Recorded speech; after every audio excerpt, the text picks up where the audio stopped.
மும்பையில் என்னுடைய evening vlog பார்க்கலாமா? ஸ்கூல்ல இருந்து பசங்களை கூப்பிட்டு வந்தாச்சு. வீட்டுக்கு வந்ததும் ஸ்நாக்ஸ் எல்லாம் சாப்பிட்டு பசங்க கொஞ்சம் நேரம் விளையாடினாங்க. 1 மணி ஆனதும் பையனுக்கு ஹிந்தி டியூஷனு அவனை கொண்டு போய் விடுறதுக்காக நானும் பொண்ணும் கிளம்பிட்டோம்.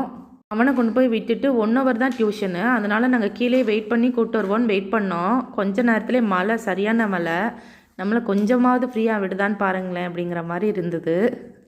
மழையும் வெயிலும் சேர்ந்து ரெண்டும் ஒன்றா வந்துச்சு. மழை நின்னதுக்கப்புறம் நானும் பொண்ணும் கொஞ்சம் நேரம் பார்க்லேயே டைம் ஸ்பெண்ட் பண்ணோம். ஒர்க் ஷீட் இருந்ததுனால மேக்ஸிமம் கீழேயே வர முடியல. படிக்கிறதுக்கே டைம் சரியாக இருக்கும். இன்றைக்கி தான் ரொம்ப நாள் ஆச்சு, 3 நாள் லீவ் விட்டதுனால ரிலாக்ஸாக வந்து டைம் ஸ்பெண்ட் பண்ணலான்னு சொல்லிட்டு நானும் பொண்ணும் கீழே வெயிட் பண்ணிகிட்ருப்போம். பார்க்லேயே கொஞ்சம் நேரம் விளையாடிட்டு வீட்டுக்கு வந்தாச்சு. ஹஸ்பண்ட் ஒர்க் முடிச்சுட்டு வரும்போது ப்ரெட்டு பஜ்ஜி வாங்கிட்டு வந்திருந்தாங்க. எல்லாரும் சேர்ந்து ஒன்றா சாப்பிட்டோம். நான் ஃபஸ்ட் டைம் இப்போ தான் மும்பையில் வந்து ப்ரெட் பஜ்ஜி ட்ரை பண்ணியிருக்கேன். சூப்பராக இருந்தது. மிளகா சட்னியும் இனிப்பு சட்னியோடு சேர்த்து சாப்பிடும்போது சூப்பராக இருந்தது.